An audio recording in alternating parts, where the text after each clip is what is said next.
So this week's vocabulary topic is going to be focusing on literal versus figurative language, or the differences between literal and figurative language. Let's go ahead and get right into it. This week's terms include the following: literal language, figurative language, metaphor, simile, comparison, dialogue, quotation marks, literally, exaggeration, and identify. Notice how we're not actually going through all of the different types of figurative language. We're really just focusing on simile, metaphor, and the differences between literal and figurative language. Let's start with term number 1, literal language. Literal language is the form of language in which writers and speakers mean exactly what their words denote, or exactly what their words say. Literal language, you say exactly what you mean.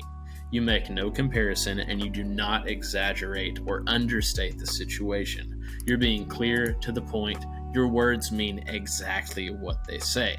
You'll get a little bit more into what I mean by this later on. The English language uses a lot of figurative language, a lot of comparisons, a lot of exaggerations. So it's important to know the difference between literal and figurative language when your meaning is exactly what you say. Term number 2 is figurative language. Figurative language is writing or speech that is not intended to carry literal meaning and is usually meant to be imaginative and vivid. So let's look at some examples of that to kind of make it a little bit more clear. Literal language. If you're being literal and you say, "I could eat a horse," which is a pretty common expression, if you're being literal, it means that this person will actually eat an entire horse and we should be concerned for their health and safety. If you're being literal and you say it was raining frogs and fish all over the city, or more commonly if you were saying it's raining cats and dogs, then you would literally be saying it's raining cats and dogs. They're falling from the sky and I guess just thousands of feet down and falling into people, and it's a giant mess. That doesn't literally happen. So usually when we're using these two expressions, we're meaning it in a more figurative sense. If you hear somebody say, "I could eat a horse," using figurative language in English, it means that the person isn't going to actually eat a horse. They're just showing that they're hungry. They can't literally eat an animal that's hundreds of pounds. It just means that they could eat a very giant meal because they're that hungry. For saying it's raining cats and dogs, usually that expression in English means that it's raining a ton. You can barely see outside. If you go outside, you're going to get soaked. That's the difference between literal and figurative language. Figurative language uses things like comparison, exaggeration, etc. to kind of convey a meaning with a little bit more imagination to it than literal language when you're just saying, "I'm going to the store," where you're literally just saying, "I'm going to the store." Term number 3 is metaphor, and a metaphor is a comparison not using the terms like or as. You see this little graphic comparing simile and metaphor because they always get compared, and it's very important for you to remember the difference.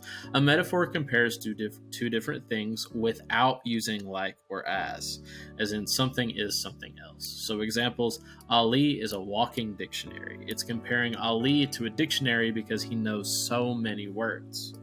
Or it's comparing time and money. It's saying time is money. It's saying that every moment that goes by could be money that you could be making. It's comparing the two. Simile, which is going to come up as term number 4, is a comparison that does use like or as. If you say that Ali is as busy as a bee, you're saying that he is constantly moving, constantly getting things done. If you say that he is as hungry as a bear, then he is hungry like a bear who is constantly eating. Or flat as a pancake. Something gets ran over and unfortunately it is as flat as a pancake. You get the idea. It's comparing two things using those words like or as. Comparison. Number 5 is comparison. A comparison is just a statement of similarities among two or more people, events, ideas, etc. In this example, we compare two different types of apples. Maybe you have a Red Delicious apple and a Granny Smith apple, and you could compare the two. You could say that the Red Delicious is sweeter, whereas the Granny Smith is more sour, or that they have different textures, or flavors, or smells, etc. You're comparing them and showing the differences between the two. Moving on to term number 6. Term number 6 is dialogue. Dialogue is just conversation between characters, usually surrounded by quotation marks whenever we see it in reading or in an article or something like that. When we look at how to write dialogue, we see those quotation marks showing the term directly quoted within those quotation marks, and use sometimes words before or after to show who is saying something or where it's coming from. Dialogue is in many stories that you read, and it is important to be able to differentiate it, and you'll kind of get to the point where you sort of do it without thinking about it as you read. Term number 7 would be those quotation marks that we just mentioned. The definition of quotation marks is that they're used at the beginning and end of a phrase to show the exact words being said.